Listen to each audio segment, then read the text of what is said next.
Assalamualaikum warahmatullahi wabarakatuh. Perkenalkan, nama saya Rifa Siti Nur Fajriah dari kelas Manajemen App. Di sini saya akan menerangkan sedikit tentang materi perkembangan bisnis seiring revolusi industri 4.0. Nah, mungkin teman-teman di sini sudah sering banget mendengar tentang revolusi industri 4.0 atau mungkin teman-teman juga banyak yang tahu nih kalau saat ini kita itu udah memasuki revolusi industri 4.0. Nah, sebelum kita mengetahui apa itu revolusi industri 4.0, ada baiknya mungkin kita tahu dulu tentang sejarah revolusi industri nih.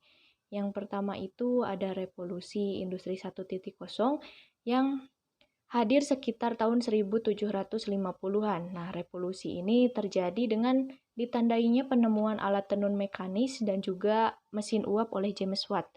Nah, setelah alat-alat ini ditemukan, peralatan kerja pun mulai berganti pada mesin dan produksi barang pun kian meningkat.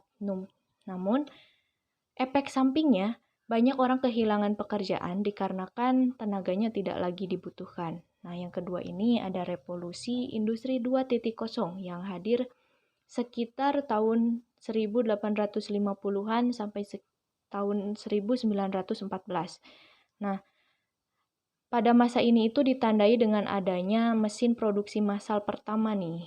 Nah, yang ketiga ini ada revolusi industri 3.0 yang ditandai dengan adanya penggunaan teknologi informasi dan juga mesin otomatisasi. Baru yang terakhir itu yang saat ini sedang kita lewati adalah revolusi industri 4.0. Nah, revolusi ini sering juga disebut sebagai cyber physical system, di mana revolusi industri ini mengkolaborasikan teknologi cyber dan juga teknologi otomatisasi. Nah, konsep penerapannya itu berpusat pada otomatisasi yang dibantu dengan teknologi informasi dalam proses pengaplikasiannya. Keterlibatan tenaga kerja pun dalam prosesnya sedikit demi sedikit mulai berkurang. Nah, dalam dunia industri itu, hal ini berdampak signifikan pada kualitas kerja dan juga biaya produksi. Namun sesungguhnya tidak hanya industri, tapi seluruh lapisan masyarakat juga bisa mendapatkan manfaat umum dari sistem ini. Nah, yang selanjutnya itu revolusi industri 4.0 itu bisa disebut sebagai batu loncatan dalam sektor industri yang memanfaatkan kemajuan teknologi dan juga komunikasi untuk mencapai efisiensi semaksimal mungkin, sehingga dunia industri diperkirakan akan berubah model menjadi bisnis baru dengan basis digital.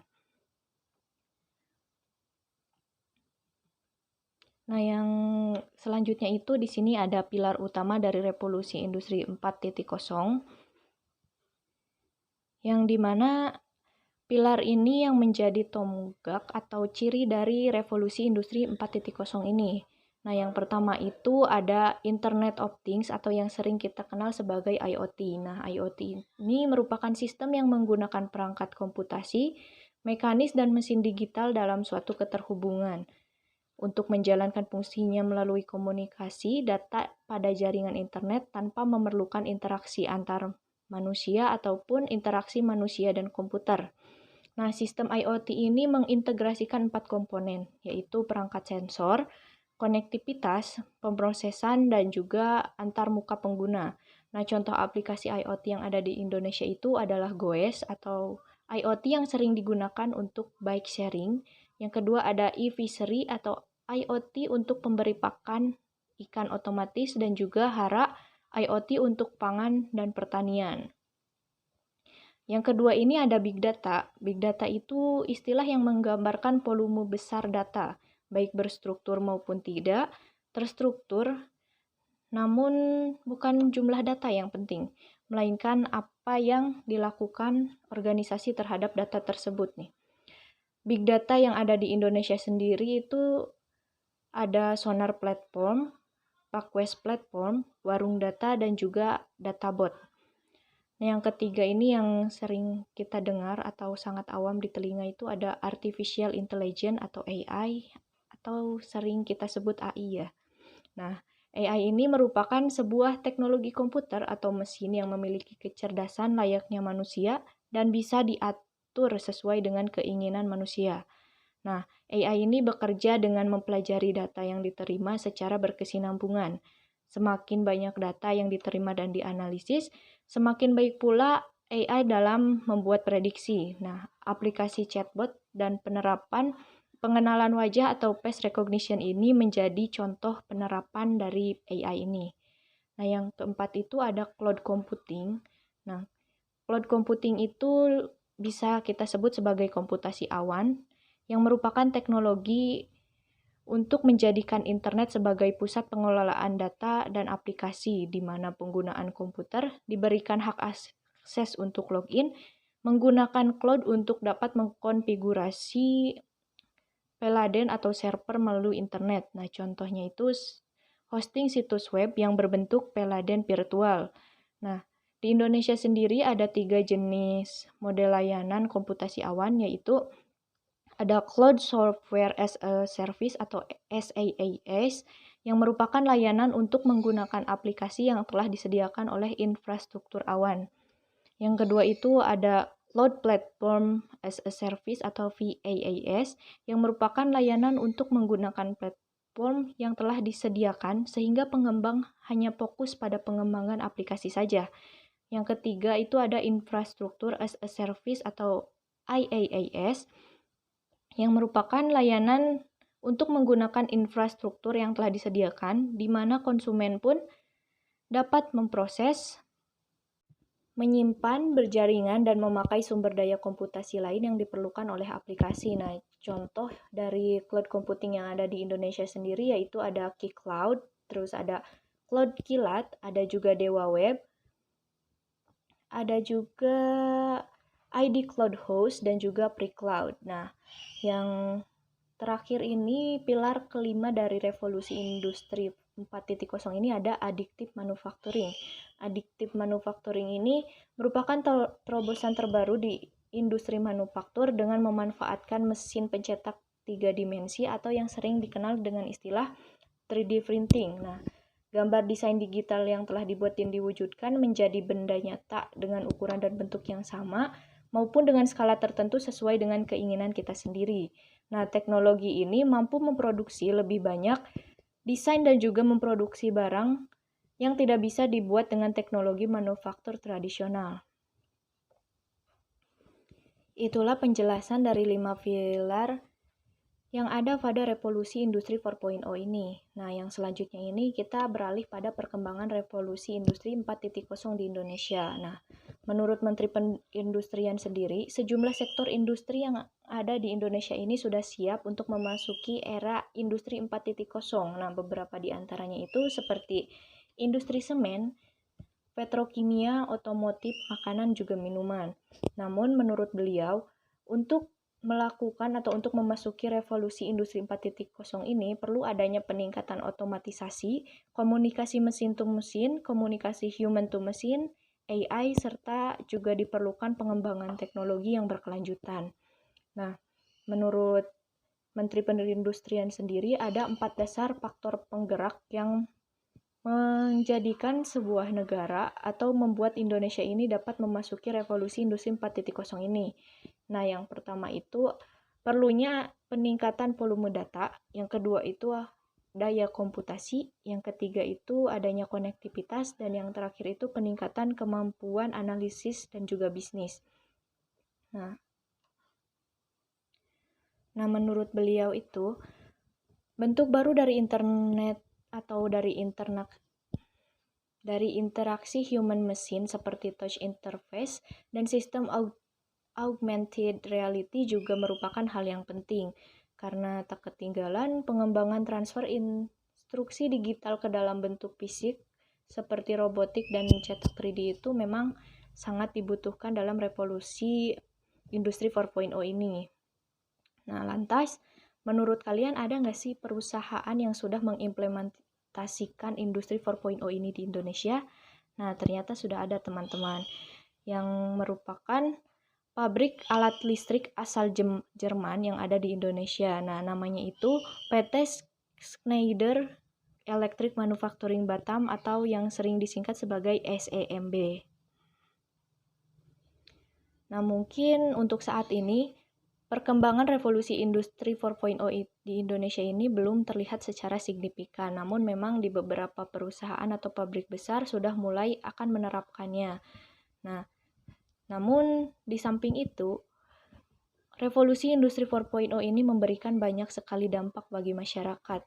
Di samping keuntungan, ada juga kerugiannya. Nah, untuk itu kita perlu tahu dulu nih, apa aja sih keuntungan dari revolusi industri 4.0 ini? Nah, yang pertama itu adanya potensi memberdayakan individu dan masyarakat, menciptakan peluang baru bagi ekonomi, sosial, maupun pengembangan diri pribadi. Nah, yang kedua ini mempermudah pekerjaan manusia, terutama dalam kegiatan perindustrian. Nah, tentu saja karena revolusi industri 4.0 ini memang sangat mengandalkan internet. Oleh karena itu, saat ini banyak sekali usaha-usaha yang memang mengkaitkan diri dengan internet seperti e-commerce, lalu juga ada Gojek, Grab, dan lain sebagainya. Nah, yang ketiga itu keamanan data dalam cloud computing itu lebih baik dan juga lebih terjaga. Nah, yang keempat, kemungkinan terjadinya human error itu akan berkurang dikarenakan memang penggunaan mesin saat ini sangat dibutuhkan dan sangat diutamakan sehingga tenaga manusia itu sekarang mulai sedikit demi sedikit terkikis maupun berkurang sehingga human error pun dapat dipastikan juga akan berkurang. Nah, yang selanjutnya ada hasil untuk banyak bisnis bisa meningkatkan pendapatan, pangsa pasar, dan juga keuntungan. Nah, penggunaan mesin ini tentu saja juga akan meningkatkan efisiensi dan efektif dalam proses produksi, yang dimana akan meningkatkan pendapatan, pangsa pasar, dan juga dapat dipastikan juga akan meningkatkan keuntungan. Nah, yang terakhir itu besar kemungkinan sistem yang digunakan akan lebih canggih, dan semua dapat dikontrol dan dikendalikan secara real time. Ini tentu saja sangat memungkinkan karena saat ini pun sudah banyak sekali alat-alat yang memang sudah dapat kita akses secara real time ya. Nah, namun di samping itu banyak juga nih kekurangan dari revolusi industri 4.0 ini. Yang pertama itu yang paling terlihat atau paling sering kita dengar itu tingkat pengangguran yang semakin bertambah. Dikarenakan penggunaan mesin yang memang banyak dan sangat diutamakan oleh pabrik-pabrik, sehingga tenaga manusia pun juga akan berkurang dan di sanalah tingkat pengangguran pun juga akan semakin meningkat dan juga bertambah seiring waktu. Nah, yang selanjutnya kekurangannya itu isu tentang keamanan data meningkat dengan mengintegrasikan sistem baru dan semakin banyaknya akses ke sistem itu. Memang tidak memungkiri penyimpanan cloud computing itu memang lebih baik dan lebih terjaga. Namun memang di beberapa web atau di beberapa program ada penyimpanan yang memang bisa diakses oleh beberapa pihak seperti pihak ketiga ini, sehingga hal itu pun menjadi rawan dan menjadi isu yang saat ini sedang banyak diperbincangkan. Nah, yang selanjutnya adalah isu privasi terkait informasi produksi dan juga kepemilikan. Nah, mungkin teman-teman juga pernah mendengar ya tentang adanya kebocoran dari iktp dan lain sebagainya. Nah, hal itu memang rawan terjadi pada revolusi industri 4.0 ini karena memang seperti yang telah dijelaskan tadi, cloud computing itu memang lebih baik dan terjaga, namun juga perlu adanya pengontrolan yang ketat untuk menjaga agar data-data tersebut itu tidak bocor ke pihak ketiga. Nah, yang terakhir itu diperlukannya kontrol ketat dari manusia saat proses produksi. Meskipun proses produksinya ini menggunakan mesin, hanya saja memang tenaga manusia sangat dibutuhkan, terutama pada ahli-ahli mekanis yang memang sangat mengerti tentang mesin-mesin tersebut. Hal ini digunakan untuk meminimalisir kegagalan dalam proses produksi karena mesin tersebut juga memang bekerja sesuai program dan apabila program tersebut error atau mengalami kesalahan, maka hal itu pun akan berimbas banyak pada keuntungan suatu perusahaan. Nah, setelah kita mengetahui tentang keuntungan dan kelemahan dari revolusi 4.0 ini, sekarang kita masuk nih kepada dampak revolusi industri 4.0 terhadap UMKM yang ada di desa Cimbinuang atau di desa saya sendiri. Nah, dampak positif dari adanya revolusi industri 4.0 ini adalah pemasaran produk yang lebih luas lagi dan tidak terbatas. Hal ini sudah sangat dapat dipastikan dan kita ketahui karena internet itu memang fleksibel dan tidak terbatas jangkauannya, maka dalam pemasaran produk pun hal itu dapat dikatakan mudah jika kita memang sudah mempunyai strategi yang baik dan juga sistem yang memang terancang dengan baik juga. Nah, dampak positif yang kedua ini adalah semakin banyak produk kreatif yang muncul. Nah, dengan adanya informasi dari internet, kita jadi semakin juga tahu tentang informasi-informasi dan juga tentang inovasi dari barang-barang baru yang mungkin dapat membantu kehidupan kita, baik itu di bidang pendidikan, perindustrian seperti makanan maupun tekstil dan lain sebagainya. Yang ketiga itu membuka peluang usaha bagi para pemula maupun pelaku usaha. Nah, bagi teman-teman yang memang berniat untuk berbisnis tapi tidak memiliki modal, saat ini sudah banyak sekali pekerjaan yang memang dapat dipastikan atau dapat kita lakukan dengan mudah tanpa mengeluarkan modal sepeser pun. Nah, contohnya saja seperti reseller, dropshipper, markup, dan lain sebagainya. Nah, yang keempat itu memudahkan komunikasi dan pencarian informasi. Nah, hal ini juga pasti sangat dibutuhkan nih bagi teman-teman yang ingin membuka usaha atau memang sedang mencoba untuk menjalankan usahanya. Nah, informasi yang ada di internet itu tidak terbatas dan memang sangat banyak sekali jika kita memang mencoba untuk mencarinya. Dampak positif yang terakhir itu adalah munculnya pekerjaan baru. Nah, pekerjaan baru di sini itu adalah pekerjaan baru yang ada di Desa Cibinuang ya, bukan pekerjaan baru yang memang umum di sekitaran kita atau di masyarakat luas. Nah, pekerjaan baru yang muncul ini yang ada di Desa Cibinuang itu seperti kurir antar makanan atau antar-antar produk dari UMKM sekitar. Hal itu juga dapat menambah pendapatan dari warga-warga Desa Cibinuang ini. Nih, namun di samping itu ada juga dampak negatif dari revolusi industri 4.0 ini di Desa Cibinuang. Yang pertama itu menurunnya keahlian asli penduduk. Nah, dengan banyaknya penggunaan internet saat ini ditambah dengan anak muda yang memang sangat ketergantungan sekali pada internet, keahlian-keahlian yang memang biasanya dimiliki oleh penduduk pun mulai terkikis, seperti contohnya saja Desa Cibinuang ini terkenal dengan petaninya. Nah, namun karena memang saat ini para remajanya maupun memang untuk kalangan-kalangan tertentu lebih tertarik pada internet, maka petani pun semakin lama semakin menurun dan juga mungkin dapat dipastikan hilang pada waktu tertentu. Makanya dibutuhkan sekali pelestarian dan juga program-program tertentu untuk kembali menaikkan keahlian-ahlian yang memang dibutuhkan di desa ini.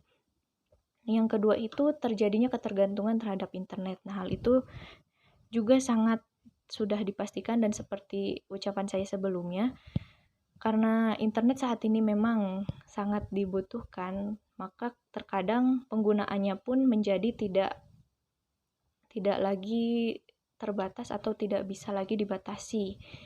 Nah, yang dampak ketiga itu menurunnya usaha-usaha konvensional. Nah, usaha-usaha konvensional di sini itu bagi penduduk-penduduk yang memang tidak atau belum mengandalkan internet sebagai alat pemasaran dan juga sebagai alat komunikasi usaha-usahanya. Seperti di sini ada warung-warung, lalu ada penjualan bakso dan juga gorengan-gorengan seperti itu ya.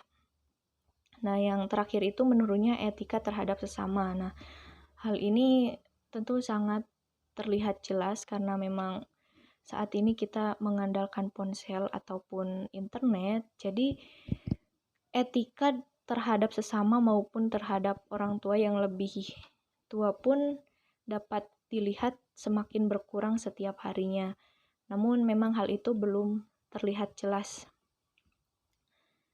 Nah, untuk mengetahui tentang hal-hal lainnya atau tentang revolusi industri 4.0 di Desa Cibinuang ini, saya sudah mengangkat satu UMKM yang mungkin sangat atau dapat dipastikan dapat meningkat pada revolusi industri 4.0 ini. Ya, yang saya ambil itu ada Wolf Milk atau minuman susu labu yang merupakan hasil produksi dari Taruna Tani Kampung Cikopo Desa Cibinuang yang dinaungi oleh Sirung Waluh. Nah, Wolf Milk ini sendiri merupakan minuman susu labu yang terbuat dari susu murni, labu madu, dan juga agar labu madu yang di mix atau disatukan. Nah, namun di sini saya tidak akan mengulik lebih lanjut tentang produk ini, namun di sini saya akan menyoroti tentang kendala-kendala dalam usaha Wolf Milk ini ya. Nah, yang pertama itu menurut saya pemasaran dari produk ini itu masih kurang luas dan juga target pasarnya yang kurang tepat dan kemasannya sendiri yang masih terlalu polos. Nah, solusi-solusi yang dapat dilakukan saat ini atau dapat saya sarankan itu untuk menambah keterangan dalam kemasan seperti tanggal expired, bahan-bahan yang digunakan, dan juga manfaat yang dapat dirasakan oleh konsumen dengan meminum minuman ini. Yang kedua ini dengan menambah banyaknya reseller. Nah, hal ini dapat dilakukan dengan cara menarik konsumen menjadi reseller dan juga dengan membuat grup chat khusus reseller dengan menggunakan fitur aplikasi WhatsApp, Telegram, maupun aplikasi-aplikasi lainnya. Yang ketiga ini dengan mengoptimalkan pemasaran melalui media sosial. Nah, karena tadi target pasarnya yang menurut saya kurang tepat karena untuk harga segitu di Desa Cibinuang ini masih dapat dikatakan mahal. Karena itu perlu adanya update perkembangan produk di media sosial seperti Instagram, WhatsApp, dan juga pembuatan platform ataupun seperti brosur online untuk menarik perhatian dan minat dari konsumen di luar Desa Cibinuang ini. Dan untuk itu perlu juga untuk meminta review dari konsumen. Nah, hal ini sendiri sudah dilakukan, namun mungkin belum secara intens karena 1-2 hal dari pihak produksi ya. Nah, yang terakhir itu adalah dengan menambah target pasar. Nah, untuk itu diperlukan target pasarnya ini agar tidak terbatas, dan hal itu dapat dilakukan dengan mengoptimalkan langkah-langkah sebelumnya yang sudah saya jelaskan tadi. Nah, dengan adanya solusi-solusi ini, saya harapkan dapat semakin membuat Wolf Milk ini semakin dikenal oleh masyarakat awam dan juga semoga dapat menaikkan UMKM yang ada di Desa Cibinuang ini. Nah, dengan begitu, saat ini kita pun masuk pada tantangan bagi kaum milenial nih di revolusi industri 4.0 ini. Nah, yang pertama itu tantangannya adalah inovasi. Karena pada masa ini banyak sekali produk-produk yang muncul atau produk-produk kreatif yang muncul, maka revolusi ini pun memungkinkan terjadinya inovasi digital yang lebih baik di dunia retail, pendidikan, kesehatan, hingga hukum. Nah, dan beberapa orang berpikir inovasi tersebut pun dapat membuat semakin banyak orang berpartisipasi dan alhasil timbul persaingan yang sehat untuk memberikan nilai tambah barang atau jasa pada masyarakat. Nah, yang kedua itu adanya inklusivitas, di mana dengan adanya inovasi digital sebelumnya, layanan yang didapat dengan mudah dan dijangkau oleh seluruh orang pun dapat diakses dimanapun mereka ingin. Nah, hal itu pun dapat menjadi tantangan besar karena memang persaingannya yang semakin susah dan semakin banyak ya. Nah, yang ketiga ini adanya efisiensi. Revolusi industri itu juga menciptakan efisiensi bila terjadi inovasi digital. Nah, maka efisiensi pun turut terjadi dan agar sisi positif ini semakin optimal, para pembuat kebijakan pun harus mampu menerapkan strategi yang tepat. Meskipun dapat memberikan masalah-masalah baru dalam dunia perekonomian, namun di lain sisi, era ini juga dianggap akan memberikan dorongan besar dalam segala bidang. Nah, dinulik dari uii.ac.id, Adin itu menjelaskan Revolusi Industri 4.0 ini adalah keadaan yang memberikan janji sekaligus ancaman besar. Nah, bila orang-orang tidak mampu untuk mengikuti perkembangannya, maka mereka pun akan rentas tertinggal.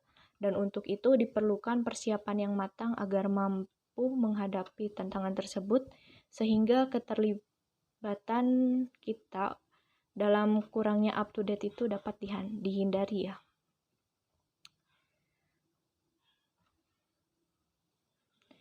Nah, di sini itu ada kemungkinan-kemungkinan yang dapat terjadi di masa depan dengan adanya perkembangan bisnis di revolusi industri 4.0 ini. Nah, di antaranya itu ada pernyataan kemungkinan 10% penduduk dunia akan mengenakan pakaian yang dapat terhubung ke internet. Lalu ada juga robot apoteker pertama akan mulai digunakan di Amerika Serikat. Nah, lalu mobil cetak 3 dimensi pertama pun akan mulai diproduksi. Lalu ada 5% dari penduduk konsumen dicetak dengan menggunakan metode 3D printing. Nah, lalu ada juga 90% populasi dunia akan memiliki akses reguler ke internet. Lalu jumlah mobil tanpa pengemudi akan setara dengan 10% dari semua mobil yang ada di Amerika. Dan juga revolusi industri 4.0 ini memungkinkan transplantasi hati pertama akan dilakukan dengan organ hati yang dicetak secara 3D. Lalu yang terakhir, lebih dari 50% lalu lintas internet ke rumah digunakan untuk peralatan dan perangkat. Nah, hal itu disebutkan oleh World Economic Forum Teknologi Tipping Point dan juga laporannya dampak sosial dan titik typing teknologi yang dimungkinkan akan terjadi pada tahun 2025. Hal itu tentu saja sangat mungkin terjadi dengan adanya perkembangan teknologi yang pesat dan juga negara-negara yang memang berlomba untuk menciptakan produk-produk kreatif yang dipikir atau dikira dapat membantu umat manusia di kemudian harinya. Nah, mungkin sekian penjelasan dari saya tentang perkembangan bisnis seiring revolusi industri 4.0 ini. Semoga dapat membantu dan terima kasih atas perhatian dari teman-teman semua. Salam dari saya. Wassalamualaikum warahmatullahi wabarakatuh.